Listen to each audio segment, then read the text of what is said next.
मागासवर्गीय वराह पालक समाजाला शासनाने विशेष मदत करावी, स्वतंत्र वराह पालन धोरण लागू करावे, तसेच शासकीय योजना, विमा आणि अनुदानाचा लाभ मिळावा या मागण्यांसाठी येवल्यातील वराह पालकांसह सकल हिंदू समाजाच्या वतीने तहसीलदारांना निवेदन देण्यात आले। यावेळी शासनाने या मागण्यांची तातडीने दखल घेण्याची मागणी केली आहे।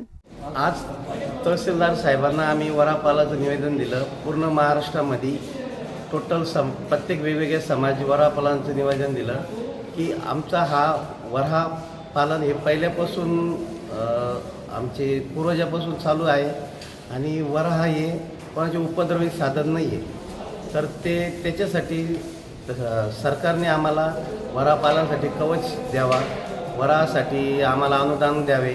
पहिले वसंतराव नाईक महामंडळाकडून अनुदान दिले जायचं आणि लोकांना कर्ज वगैरे देऊन त्या बंदिस्त वराह पालन ते करायचे आणि वराह हे लोकांचं नुकसान न करणारं एक हे आणि त्याच्याकडून प्राणी आणि त्याच्याकडून कोणाला औषधं हे ते बऱ्याच गोष्टी त्याच्याकडून केल्या जातात। तर आम्हाला सरकारला हीच विनंती आहे, वराह पालनासाठी कवच देण्यात यावे आणि अनुदान वगैरे मागणी केलेली आहे। मी ज्ञानेश्वर महाले मागासवर्गीय वराह पालक समाजांना डुक्कर पालनासाठी शासनाची मदत मिळण्याबाबत विनंती। शासनाकडून कुठल्याही प्रकारचे अनुदान वराह पालनासाठी मिळत नाही।